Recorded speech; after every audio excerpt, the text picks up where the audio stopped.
할렐루야. 반갑습니다. 오늘 우리가 살펴볼 룻기 3장 본문의 말씀입니다. 여러분, 오늘 그 룻기 3장 본문의 말씀은요, 좀 특별하게 구성이 되어 있습니다. 대화를 중심으로 해서 오늘 3장이 구성되어 있는데요. 우리가 오늘 살펴볼 1절부터 5절 말씀은 룻과 나오미의 대화로 구성이 되어 있습니다. 그 다음에 이 9절부터 말씀을 보면요, 보아스와 룻의 만남의 그런 대화가 나오고요. 그리고 16절부터는 다시 룻과 나오미의 대화로 모든 본문을 마치게 됩니다. 지금까지 이 나오미와 룻의 대화는 굉장히 많이 등장을 했습니다. 그런데 그 대화의 중심 내용은 굉장히 현실에 대한 어려움, 그 고난의 과정을 많이 얘기를 나누었습니다. 그런데 오늘부터 그 분위기가 바뀌기 시작합니다. 전세가 역전됐어요. 그동안 참 음울하고 어려웠던 그러한 대화였는데 오늘부터는 한 줄기의 아름다운 그러한 여명의 빛이, 소망의 빛이 이렇게 작용하면서 함께 대화를 나누고 있습니다. 룻이 참으로 우연한 기회에 간 곳이 여러분 보아스의 밭이었죠. 룻은 무엇보다 훌륭했던 것은 어떠한 고난의 자리에 있든지 간에 어떠한 환경에 처했든지 간에 그녀는 참으로 은혜를 사모하는 여인이었습니다. 비록 배고픔을 해결하기 위해서 그가 밭에 나갔지만 하나님께서는 그 은혜 사모함을 통해서 그 현실의 문제를 이루어 줄 뿐만 아니라 이미 그 은혜 사모하는 자에게 하나님의 충만한 기업을 이룰 수 있도록 하나님이 예비하신 영적인 축복도 함께 그곳에 마련하고 있다는 사실이에요. 우리가 이 룻의 그러한 모습을 통해서 깨닫는 것은 은혜를 사모하는데 주저하지 말아야 된다는 거예요. 은혜를 정말 갈망하는데 주저하지 말아야 된다는 거예요. 그 갈망하는 자는 반드시 하나님께서 은혜로 보상해 줄 줄 믿습니다. 우리가 이 은혜 사모하는 일을 결코 어떠한 환경에서 주저하지 말아야 됩니다. 제가 오늘 본문을 묵상하면서요, 여러분들에게 어떻게 이 본문을 전할까? 여러분, 이 설교자는 항상 여러분들에게 어떻게 이 맛있는 이 말씀을 잘 요리해서 이렇게 전달할까 하는 그런 고민이 참 많습니다. 그래서 고민하면서 이렇게 기도하게 되는데요. 그래서 그런지 요즘 이렇게 머리에 흰머리가 조금씩 등장하기 시작을 했습니다. 하여튼 여러분들, 제가 이거 묵상하는 가운데 이 본문의 이 내용들을 조금 더 충실하게 이 본문의 내용을 따라서 좀 전달해야 되겠다 하는 그런 확신을 가지게 되었습니다. 왜냐하면요, 다른 본문과는 다르게 이 3장의 내용이 우리가 읽을 때마다 걸리는 그 윤리적인 잣대들이 있잖아요. 우리가 그런 부분이 있기 때문에 3장을 읽을 때마다 왜 이렇게 했을까 하는 그런 의문을 많이 갖게 됩니다. 아마 여러분도 동일한 경험을 해보셨을 거예요. 그렇기 때문에 내용에 충실해서 정말 이 말씀들을 좀 풀어보면서 오늘 함께 은혜를 나누고자 합니다. 제가 이 말씀을 여러분 우리가 묵상할 때 한 가지, 이 본문에서 있는 그 당시의 풍속들, 그 당시의 그러한 상황들을 먼저 우리가 이해하는 게 필요하고요. 그것을 통해서 과연 이것이 믿음과 우리가 어떻게 관련되어 있나, 그러한 상징성을 찾아보면 얼마나 이 룻과 나오미가 지혜가 참으로 충만한 여인이었는가 하는 것을 우리가 발견하게 됩니다.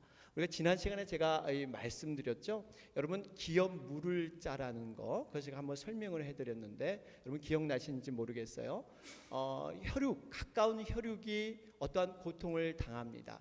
예를 들면 빚을 졌다든지 아니면 노예로 팔렸다든지 이러한 상황에서 그가 참으로 그 갚을 길이 없을 때 가까운 친족이나 그러한 그 친척이 대신해서 그것을 갚아주는 경우, 이런 경우가 기업 물을 자다, 이것이 고엘 제도다 하는 말씀을 드렸습니다.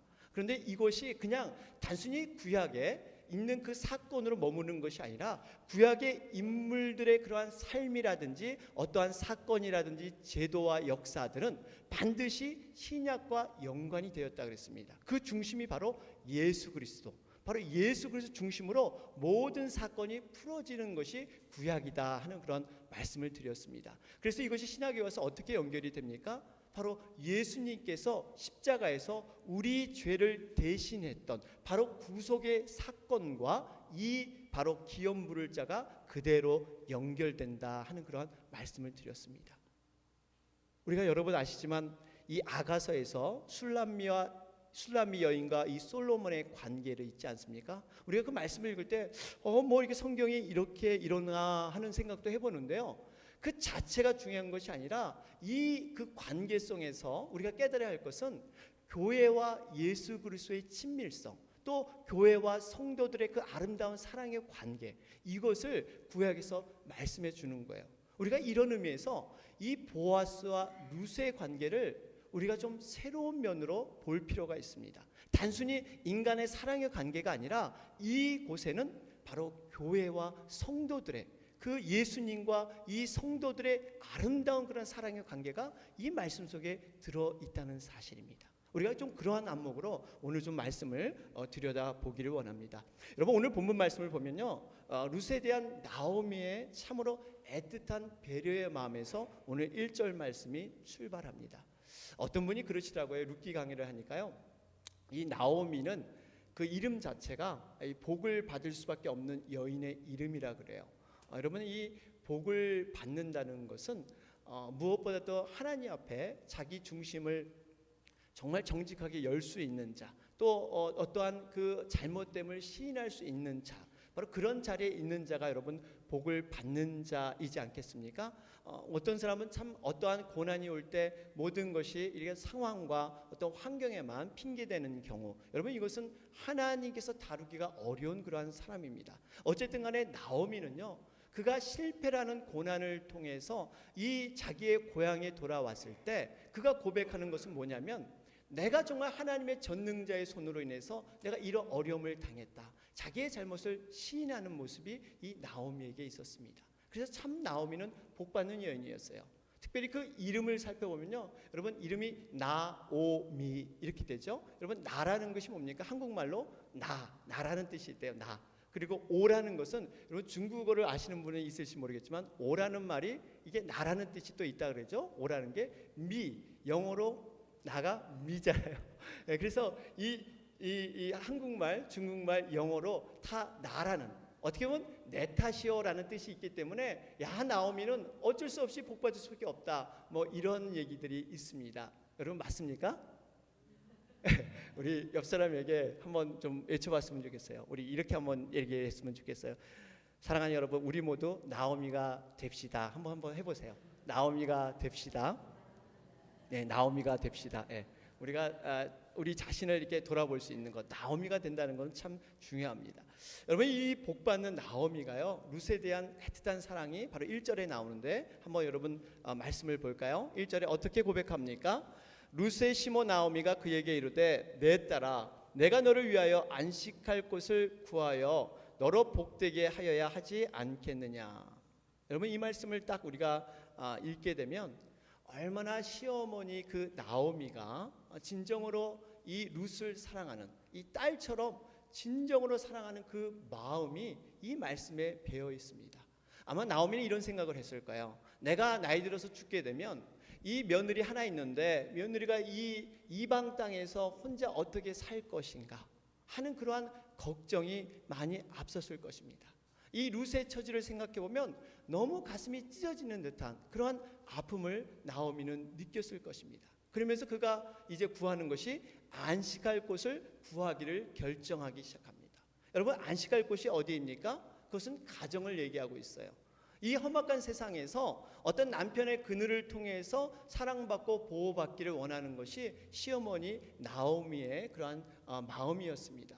여러분, 이 안식이라는 거 우리가 눈여겨봐야 되는데요. 여러분, 안식이라는 개념은 사실 이 세상이나 땅에서 이 안식의 개념은 찾을 수가 없어요. 이 안식은 오로지 하나님께로만 빚어진 것이 여러분 안식이라는 개념입니다. 그래서 이 땅에 하나님께서요, 두 가지 유일하게 기관을 만드셨죠. 그것이 하나가 가정이고 교회예요. 그러니까 안식이라는 것은 세상에서 찾을 수가 없고 가정과 교회에서만이 진정한 안식이 있다는 사실이에요. 여러분 믿으십니까? 이러한 가정과 교회에 여러분 안식이 있습니까? 그 안식이 없다면 그 안식을 누가 만들어야 되겠습니까? 우리 각자가 진정으로 그 가정과 교회에서 기도하며 사랑하며 진정한 안식과 쉼을 줄 수 있는 것, 바로 이것을 회복하는 과정이 우리의 신앙의 모습입니다. 바로 이러한 안식을 지금 주기 위해서 나오미는 애쓰고 있어요. 그러면서 우리가 한 가지 깨닫는 것이 이 보아스라는 존재가 단순히 남편, 이 가정의 그러한 가장일 뿐만 아니라 우리가 앞에서 살펴봤듯이 교회, 이 교회, 예수 그리스도의 그런 예표로서 이 보아스를 볼 수 있는 것을 우리는 알 수가 있습니다. 참으로 이러한 만남을 나오미는 적극적으로 지혜를 가지고 추진하게 됩니다.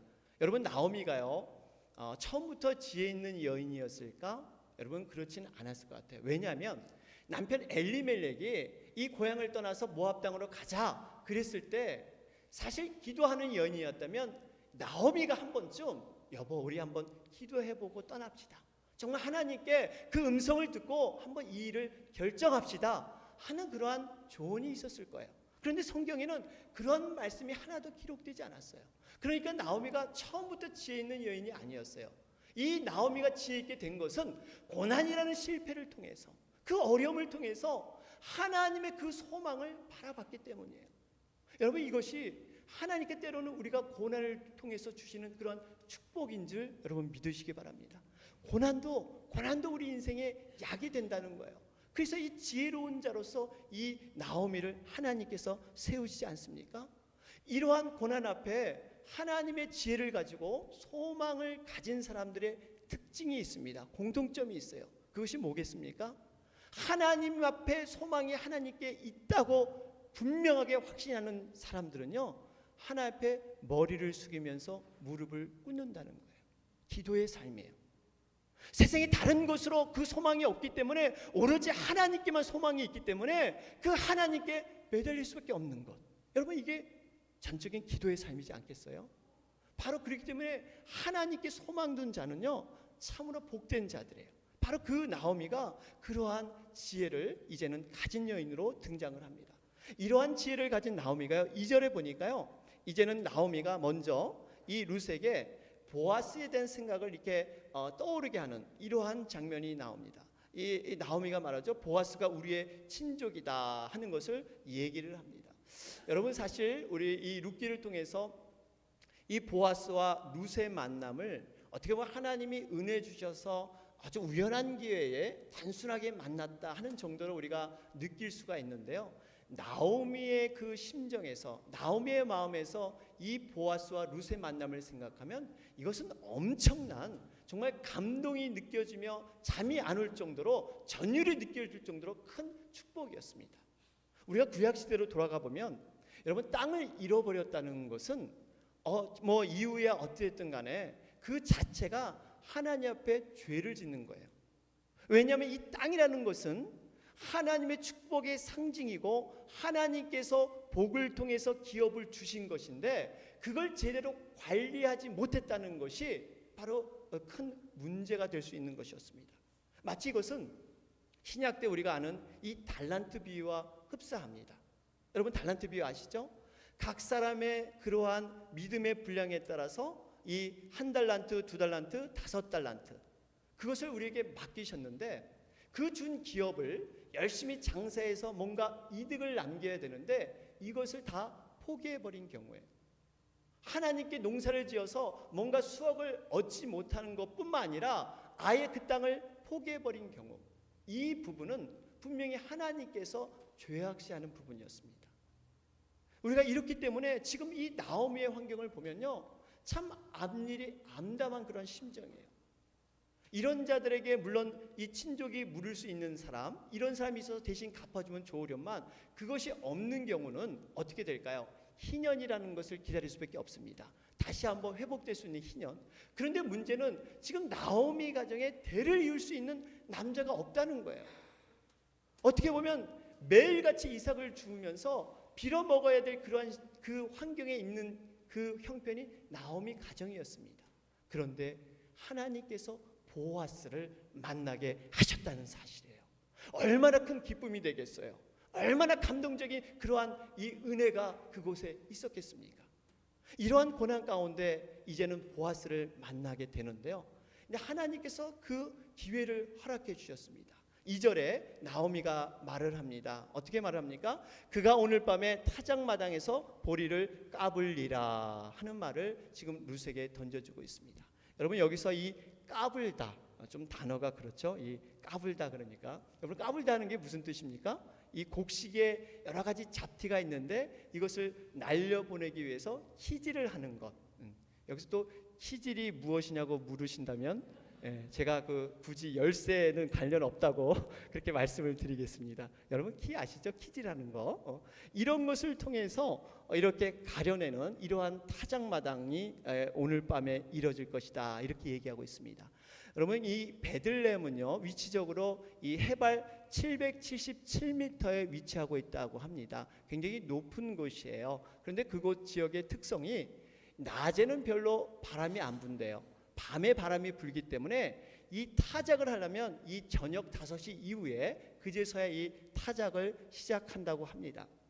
그래서 오후에 있는 일을 시작해서 이제 타작이 다 끝나면 근데 이 주인이 잔치를 배설해요. 여러분, 일꾼들이 열심히 일해서 이렇게 수확을 얻지 않았습니까? 이 잔치를 배설하고 주인은 그 타작한 곡식을 지키기 위해서 그 들판에 이게 잠을 자는 것이 그 당시 풍속이었다고 합니다.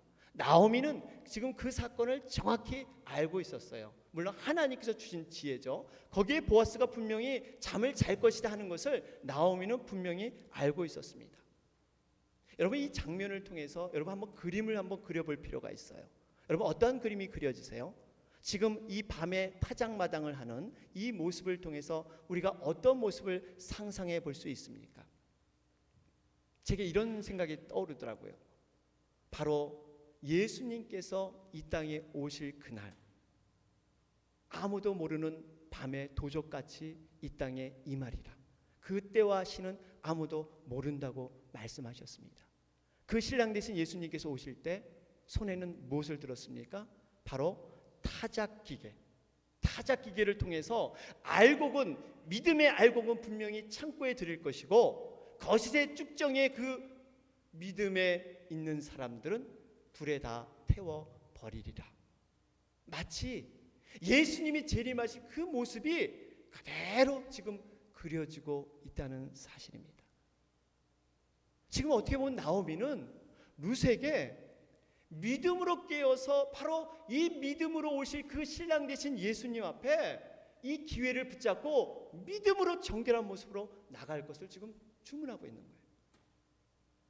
사랑하는 여러분, 우리는 만약 신랑 되신 예수님께서 이렇게 밤에 타작기를 들고 우리 가운데 오신다 그러면 우리는 어떻게 준비해야 될까요? 저는 그 생각을 하면서 다시 한번 아찔한 생각을 하게 되었어요. 정말 우리는 어떻게 준비하고 있을까? 아무 때와 시도 없이 오시는 그분을 어떤 모습으로 우리가 맞이해야 될 것인가 하는 생각을 해봤습니다. 혹시 미련한 처녀처럼 등불은 준비했는데 기름을 제대로 준비하지 않아서, 정말 그 신랑 되신 예수님이 왔는데 우리가 이 기름이 없어서 성령이 메말라 있어서 우리가 그 신랑 되신 예수님을 맞이하지 못한다면 과연 우리는 어떠한 삶에 서 있을 것인가 하는 것을 생각해 보았습니다. 사랑하는 여러분, 우리가 언제든지 정말 신랑 되신 예수님을 맞이할 수 있도록 이 마라나타 신앙, 주 예수여 속히 오시옵소서, 이 신앙으로 살아가는 여러분과 제가 되길 바랍니다. 아멘. 우리가 정말 그러한 신앙으로 사는 게 필요합니다. 자, 이러한 가운데요, 이제는 이 보아스의 만남을 이 나오미는 주관하고 있는데요, 이 나오미가 준비하는 모습을 보면 대충 그렇게 준비하지 않습니다. 그렇다고 막 서둘러서 준비하는 것도 아니에요.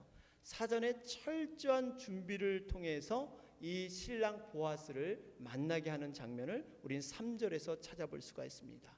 어떤 준비를 합니까? 3절을 보니까요, 몸을 깨끗이 씻게 하고 기름을 바르게 하고 의복을 갈아입히는 이러한 모습이 기록되어 있습니다. 여러분, 생각해보면 이 예비 신랑을 만나는데 우리가 그냥 있는 대로 여러분 나갈 수 없지 않습니까? 뭔가 제대로 갖추고 준비해서 지금의 모습으로 나갈 수가 없습니다. 우리가 신랑 되신 그 예수님을 맞이하는 것도 마찬가지죠. 예수님께서 산상수훈 마태복음 5장 8절에 말씀하셨어요. 마음이 청결한 자는 복이 있나니 저희가 하나님을 볼 것이며, 마음이 청결해지는 것, 여러분 어떻게 청결해질 수 있습니까? 우리의 힘으로, 우리의 노력으로 여러분 될 수 없어요. 예수 그리스도의 보혈의 피, 바로 십자가의 보혈의 피 아니면 우리의 심령은요 아무리 닦아도 깨끗해질 수가 없습니다. 바로 그 피로 우리는 씻어야 됩니다. 이 디도서 3장 5절 말씀처럼 우리를 구원하시되 우리의 행함과 의로운 행위로 말미암지 아니하고 오직 그의 긍휼하심을 쫓아 중생의 씻음과 성령의 새롭게 하심으로 하셨나니. 여러분, 중생의 씻음과 성령의 새롭게 하심, 우리가 주님 앞에 나갈 때 우리 힘으로 할 수 없고 바로 이 힘을 통해서, 이 성령의 충만함의 기름 부음을 통해서 우리가 주님 앞에 나가야 될 줄로 믿습니다. 이런 준비가 우리가 필요해요. 또 어떤 준비가 필요합니까? 의복을 갈아입어야 돼요. 의복. 여러분, 창세기 35장에 가보면 야곱이 이 베델로 올라가서 단을 쌓고 단을 쌓은 그제서야 의복을 갈아입었다, 그렇게 기록되어 있어요. 그게 35장 2절 말씀인데요, 거기 보면 야곱의 모든 가족에게 그렇게 명령을 합니다. 근데 너희들이 이방 신상을 버리고 자신을 정결케 하고 의복을 바꿔 입어라, 이런 주문을 바로 35장 비로소 베델에서 이 야곱이 행하게 됩니다. 이 말씀은 무슨 의미예요? 우리가 의복을 갈아입는다든지 정결하게 되기 위해서 우리가 애쓰는데 단서가 있다는 얘기입니다. 이방신을 제해버려야 돼요. 이방신이 뭘까요? 우상입니다. 우상은 하나님보다 하나님처럼 여기는 것, 내가 하나님 외에 하나님 것으로 여기는 것을 다 포기하는 거예요. 우리는 아무리 정결해진다고 노력하고 입술로 고백하지만 왜 안 되는가 하면요, 하나님처럼 여기는 그 우상에 대한 부분, 그 쥐고 있는 부분을 놓지 않기 때문에 우리가 진정으로 하나님의 그 옷을 갈아입을 수가 없어요. 분명히 주님은 우리에게 약속하셨잖아요. 우리가 이 천국잔치에 가면 우리 옷이 어떤 옷입니까? 세마포. 여러분, 세마포는 겉으로 볼 때 정말 눈이 부실 정도로 정말 하얗고 거룩한 옷이에요. 조금 더 흠이 없고 티가 없는 그 거룩한 세마포, 그 옷을 입고 우리가 천국잔치에 올라간다 그랬어요. 그런데 이 세마포는 겉에는 너무나도 하얗고 거룩한 옷이지만 그 안감을 보면 빨간색이라 그러지 않습니까? 빨간색이에요. 예수 그리스도의 보혈의 피가 그 안감에 들어있기 때문에 그 덮어짐 없이는 우리의 모든 것들이 하얗게 드러날 수가 없는, 우리의 정말 믿음의 행실이 하얗게 드러날 수 없는 바로 그 보혈의 피, 그 보혈의 피가 거룩히 입혀진다고 약속하셨습니다. 우리가 이러한 정말 사모함이 좀 있었으면 좋겠어요. 우리가 주님을 만날 때 빈손 들고 만나지 않고, 주님 정말 저희가 이러한 준비를 하며 이러한 신앙으로 이렇게 살았습니다, 그러한 모습으로 여러분 나아가기를 소원합니다. 그런 가운데 이 룻이 이제 시간을 두고 최선을 다한 후에 드디어 이제 그 나오미가 말을 하기 시작하죠. 그 말이 타작마당에 내려가라 하는 그런 지시를 내리게 됩니다. 이 지시를 보면 얼마나 참 이 나오미가 기회를 잘 받는가. 그냥 내려가지 않고 그 사람들이 모든 먹는 것을 풍족히 먹었을 때, 그들이 배불리 먹을 때까지 너를 숨기라 그래요. 여러분, 이것은 하나님의 그 때입니다. 하나님의 기회를 아주하게 절묘하게 붙잡고 있는 그 나오미의 그 기도의 내용이 이 말씀에 지금 숨어 있는 거예요. 그러면서 타작마당에 내려가라 그래요. 여러분, 아까 말씀드렸지만 이 베들레헴은 산지 777m에 그 위치하고 있다 그랬죠. 그런데 이 산 위에 있다 보니까 이 바람들이 너무 센 거예요. 그런데 이 보리타작 할 때는 너무 센 바람 때문에, 여러분 아시잖아요, 센 바람이면 다 날아가 버리기 때문에 적당한 바람이 필요합니다. 그래서 타작마당은 흔히 산 중턱에서 타작을 하게 돼 있어요. 그러니까 나오미와 룻은 지금 산 위에서 타작마당을 이렇게 훤히 내려다보고 있는 거예요. 타작마당이 어떻게 움직이는가를 이미 나오미와 룻은 간파하고 있는 거예요. 어떻게 보면 타작마당에서 서로 일어난 일은 알아보지 못해요. 왜냐하면 그들은 같은 높이에 있기 때문에. 그러나 지금 나오미와 룻은 높은 위치에 있습니다. 이 말씀의 의미가 뭘까요? 이게 바로 믿음의 사람이 누구인가, 성령의 사람이 누구인가를 우리를 깨닫게 하시는 말씀이에요. 성령의 사람은요, 위에서 낮은 데를 내려보는 사람이라는 사실입니다. 높은 곳에서 낮은 곳을 보는 사람이 여러분 성령의 사람이에요. 모든 사건과 환경을 땅의 눈으로 동일하게 보는 것이 아니라 하나님의 시야를 가지고 믿음의 눈을 가지고 내려다볼 줄 아는 사람. 땅의 눈으로 보는 것은요 믿음의 사람이 아닙니다. 성령의 사람은 적어도 이러한 시야를 가지고 이러한 관점을 가지고 모든 사건과 환경을 풀어내는 것. 여러분 이것이 성령의 사람이지 않겠습니까? 그러다가 어떻게 합니까? 기회가 될 때 네가 행동을 하라. 그 행동이 어떤 행동이죠? 눕는 곳을 잘 보았다가 그 발치 이불에 들어가서 거기 누우라 하는 것이 바로 나오미의 주문입니다. 이 장면을 읽을 때마다 참 마음에 걸려요. 여러분 안 걸리세요? 이게 윤리적으로 뭔가 이게 좀 이상하다. 왜 이 과부인 아낙네가 이 남정네 이 자고 있는 것을 왜 거기를 왜 기웃거리고 왜 글로 들어가나? 이 성경은 약간 좀 비윤리적인 이러한 것도 이게 허락하고 있는가? 이렇게 스스로 우리가 좀 한번 퀘스천을 가져볼 수가 있습니다. 그런데요, 그렇지 않습니다. 만약에 여러분 한번 생각해 보세요. 이 지금 나오미가 이 보아스와 이 룻의 어떤 썸씽을 만들기 위해서 만약에 그를 독려했다면 왜 굳이 발치에 들어가겠어요? 그냥 들어가라 그러지 왜 굳이 발치에 거기에 들어가라고 주문을 했겠습니까? 여러분 이 모습은요 그 당시 풍속이 있습니다.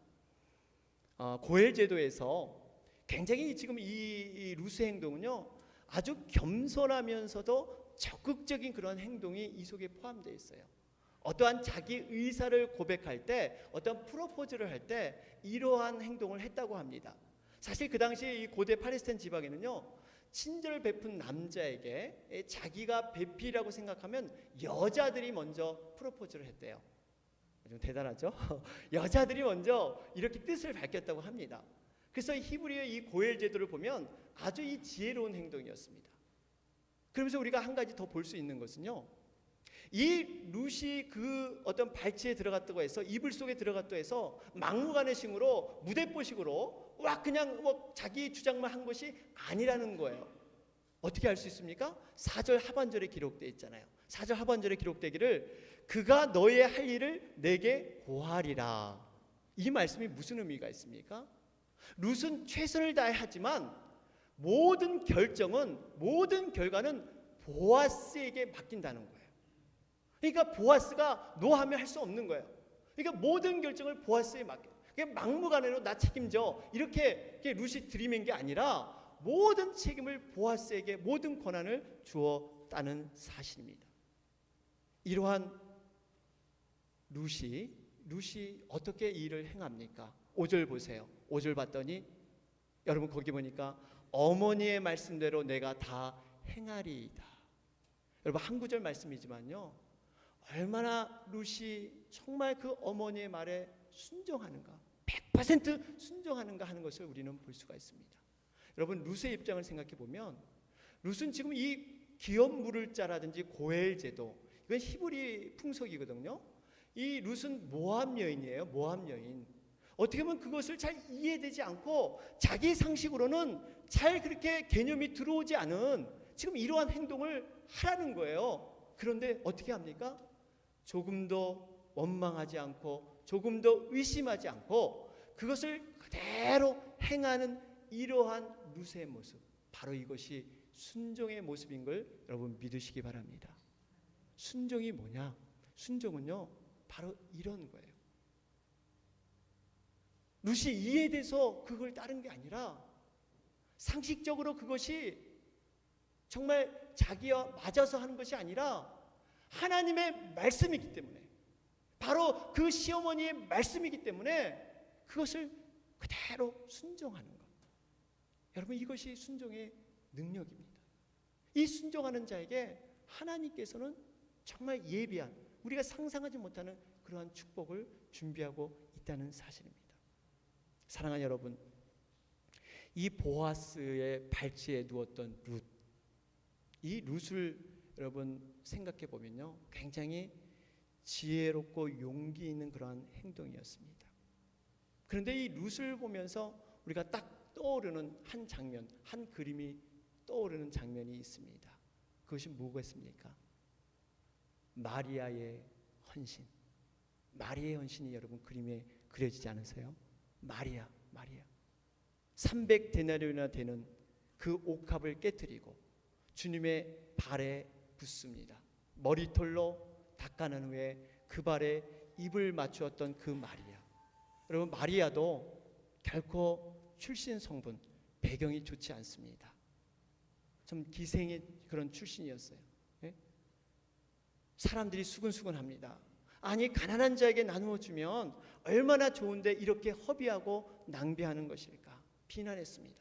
그러나 마리아는요, 그 사람들의 수군거림과 비난에 아랑곳하지 않습니다.